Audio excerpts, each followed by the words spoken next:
오늘 함께 나누실 말씀은 마태복음 12장 19절부터 21절까지의 말씀입니다. 그는 다투지도 아니하며 들레지도 아니하리니 아무도 길에서 그 소리를 듣지 못하리라. 상한 갈대를 꺾지 아니하며 꺼져가는 심지를 끄지 아니하기를 심판하여 이길 때까지 하리니 또한 이방들이 그의 이름을 바라리라 함을 이루려 하심이니라. 아멘. 오늘 말씀에서 메시아의 태도, 예수님은 메시아로 오셨는데 예수님이 가지신 그 메시아의 태도 세 가지를 설명을 합니다. 예수님께서 자기를 나타내지 말라, 소문내지 말라고 이렇게 하셨는데 오늘 이 부분이 예수님이 자기를 드러내지 않는 것과 일치하는 그런 부분입니다. 첫째는 19절에 그는 다투지도 아니하며 이렇게 되어 있습니다. 참된 메시아는 다투지 않는 분입니다. 메시아의 직무를 세상이 알게 하는 데에 주님은 투쟁의 방법을 쓰지 않았습니다. 이 다투다, 이 말을 현대적인 말로 하면 투쟁, 싸움, 이렇게도 할 수가 있는데요. 예수님은 싸우지 않으셨습니다. 어떤 사람은 아내를 사랑하는데 폭력을 씁니다. 사랑하기 때문에 폭력을 쓴다나요? 말이 안 되는 말입니다. 여러분, 교회에서 서로 싸우는 거 어떻게 생각하십니까? 차라리요, 교회 안 나오는 게 나아요. 그러면 하나님을 욕먹게라도 안 하죠. 목사하고 교인하고 싸운다. 어떻게 생각하십니까? 차라리 안 나오는 게 나을 거예요. 베드로전서 2장 22절에 저는 죄를 범치 아니하시고 그 입에 괴사도 없으시며 욕을 받으시되 대신 욕하지 아니하시고 고난을 받으시되 위협하지 아니하시고 오직 공의로 심판하시는 자에게 부탁하시며 친히 나무에 달려 그 몸으로 우리 죄를 담당하셨다. 이분이 예수 그리스도이십니다. 이사야 53장 3절에 이렇게 메시아를 설명을 합니다. 그는 멸시를 받아서 사람에게 실어 버림받았으며 간고를 많이 겪었으며 질고를 아는 자라. 그가 곤욕을 당하여 괴로울 때에도 그 입을 열지 아니하였으며 마치 도수장에 끌려가는 어린 양과 털 깎는 자 앞에 잠잠한 양같이 그 입을 열지 아니하였도다. 이분이 예수 그리스도이십니다. 예수님은 아무리 억울한 일을 당하고 아무리 오해를 받고 아무리 수치스러운 일을 당해도 투쟁하거나 싸우지 않으셨습니다. 여러분, 성경의 말씀으로 제가 말씀을 드립니다. 칼로 쓴 자는 칼로 망합니다. 싸워서 이루어진 것은요, 반드시 망하게 되어 있습니다. 싸움은 그것은 진리가 아닙니다. 예수님이 왜 십자가 지셨습니까? 싸우지 왜 십자가를 지셔요? 왜 예수님이 그 억울한 재판을 받고 십자가에 죽어야만 했습니까? 예수님은 얼마든지 투쟁하고 싸울 수 있었는데요. 예수님이 능력이 없습니까? 아니죠. 예수님의 방법은 조용히 죽는 것이었습니다. 그것이 메시아입니다. 혹시 여러분이 수치를 당하십니까? 억울하십니까? 조용히 그 수치를 감당하십시오. 그것이 바로 주님을 따르는 사람들입니다. 아무튼 교회에서 싸우지 마세요. 이건 정말 슬픈 일이에요. 형제들끼리 싸우지 마십시오. 여러분, 내가 낳은 자식들끼리 싸우면요, 부모님은 마음이 아파요. 싸우지 마십시오. 싸워서 이긴 것은 다 사라집니다. 기도로 이긴 것만이 진짜입니다. 그래서 기다림이 필요한 거고요. 인내가 필요하고 사랑이 필요하고 용서가 필요한 것입니다. 자, 두 번째, 메시아의 방법 두 번째는 오늘 말씀에 들레지도 아니하리니. 이 말은 좀 우리가 생소한 말입니다. 잘 안 쓰는 말이에요. 들레지도 않는다. 이 말의 원뜻은 소리 지르지 않는다, 그런 말입니다. 메시아는 자기 주장을 위해서 싸우지도 아니하시고요. 또 자기의 직무를 선포하기 위해서 시끄럽게 소리 지르고 자기를 과시하지도 않으셨습니다. 예수님의 방법은 언제나 겸손과 온유였고요. 자기 부정이었습니다. 요즘 교회는 어떻습니까?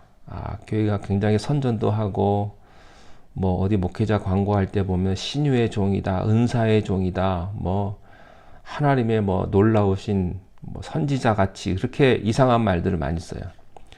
이 산에 오면 구원이 있고 우리 교회 오면 구원이 있고 축복받는다. 전부 이것은요 예수님의 방법이 아닙니다.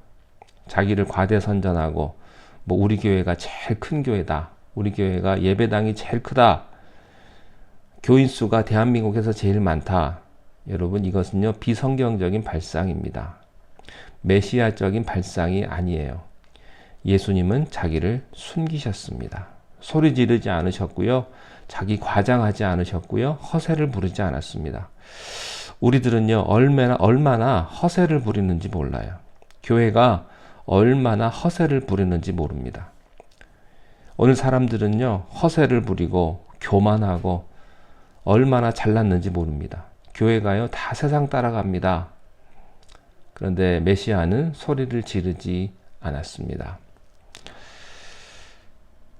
오늘 19절에 아무도 길에서 그 소리를 듣지 못하리라.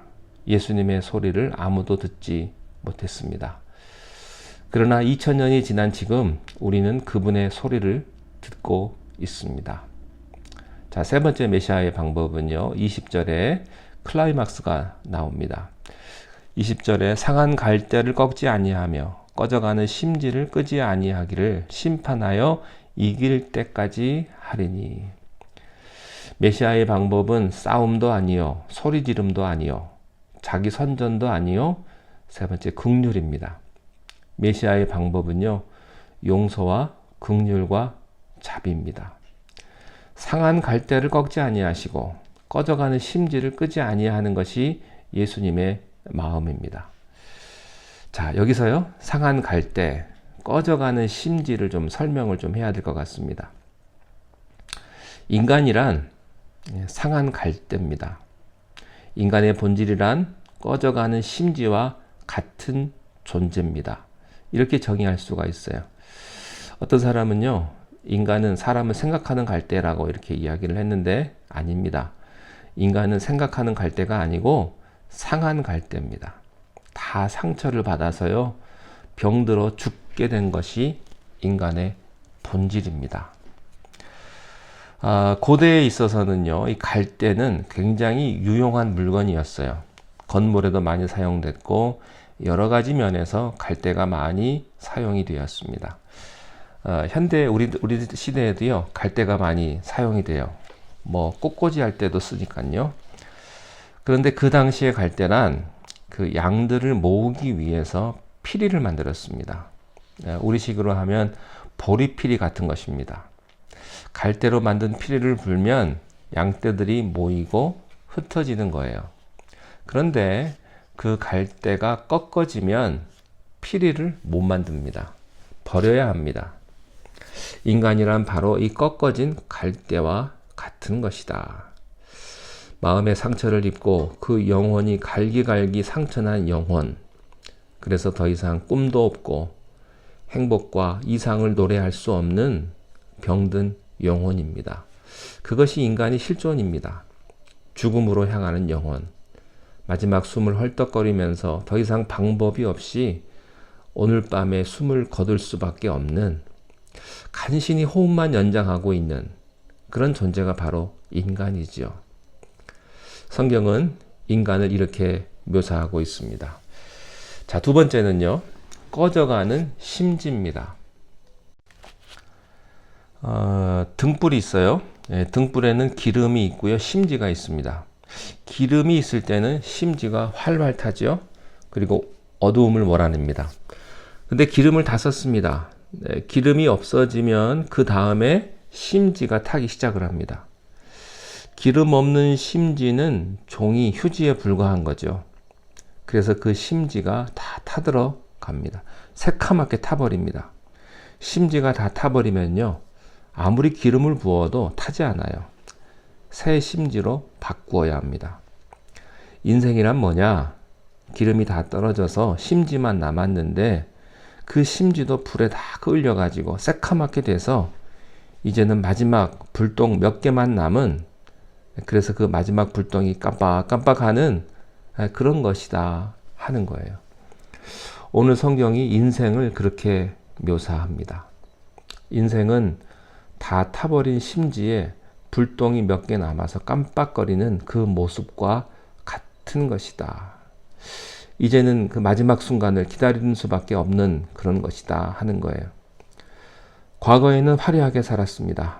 그러나 이제 병들고 늙어 죽게 되었을 때 내 인생의 새카만 심지 속에서 불길이 깜빡깜빡하는, 그래서 이제는 훅 하고 불면요 꺼져버린 그런 인생, 이것이 바로 꺼져버린 심지와 같은 것입니다. 예수님은 이러한 인간의 실존을 아셨습니다.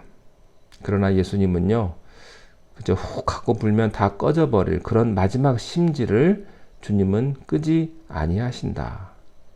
이제는 꺾어져서 피로 볼 수 없는 그런 갈대를 휴지통에 던지지 아니하신다. 그 꺾어진 갈대, 상처받은 갈대를 다시 예수님은 새롭게 하신다. 이분이 메시아, 이분이 예수 그리스도이십니다. 수고하고 무거운 짐진 자들아 다 내게로 오라. 내가 너희를 쉬게 하리라. 세상에서는요 이제 마지막 숨을 헐떡헐떡 쉬고 죽음을 기다리고 있는 그 사람을 주님은 다시 붙들어서 새롭게 하시는 것입니다. 그래서 예수님은 남편이 5이나 있었던 여인을 거절하지 않고요 영원한 생수를 그에게 주었습니다. 예수님은 간음하다가 현장에서 붙잡힌 여자를 버리지 않으셨습니다. 예수님은 창녀의 친구가 되어주셨고요 나병 환자를 외면하지 않으셨습니다. 여러분, 이 나병, 문둥병은요 다 타버린 심지와 같은 인생이죠. 아무 누구도 이 사람을 환영하지 않고 받아들이지 않아요. 우리 주님은 귀신 들린 사람, 또 세리 다 받아주십니다. 그리고 예수님은 여러분도 받아들이시기를 원하십니다. 여러분, 우리가요 주일이 되면 다 멋있게 차려입고 교회에 와서 다 앉아있지만 어쩌면 다 타다 남은 심지와 같은 사람일지도 모르겠습니다. 이미 다 상처받아서 꺾인 갈대와 같은, 다 화려하게 몸짓을 하고 화려하게 다 옷을 입지만 우리의 영혼은요 이미 상처받아서 갈기갈기 찢어진, 이미 죽어가고 있는 존재일지도 모릅니다. 그런데요 예수님은요 여러분들을 더 이상 꺾지 않으세요. 사람들은 꺾었지만 예수님은 꺾지 않으십니다. 이분이 예수 그리스도이십니다. 언제까지 하시냐면요 심판하여 이길 때까지 하신다. 이길 때까지, 복음이 승리할 때까지 주님은 포기하지 않습니다. 하나님은 여러분들을요 끝까지 천국으로 인도하실 거예요. 이런 하나님의 은혜와 사랑, 이런 축복들을 여러분들이 다 경험하시고 그 주님 앞에 여러분 겸손히 무릎 꿇고 하나님 앞에 영광 돌리시기를 주님의 이름으로 축원합니다. 기도하겠습니다. 하나님 아버지, 우리 주님께서는 상한 갈대를 꺾지 아니하시고 꺼져가는 심지를 끄지 아니하신다고 하셨습니다. 우리 인생이 아무 쓸모가 없고 이제는 마지막 숨을 헐떡거리며 사라져버릴 그런 인생이지만 주님은 우리를 포기하지 아니하시고 영원한 천국으로, 또 우리를 축복된 인생으로 주께서 인도하시는 줄로 믿습니다. 끝까지 믿음으로 승리하게 하시고 우리를 온전케 하시는 예수 그리스도를 날마다 바라보며 승리하며 살아갈 수 있는 우리 삶이 되게 인도하여 주시옵소서. 우리 주 예수님의 이름으로 감사하며 기도하옵나이다. 아멘.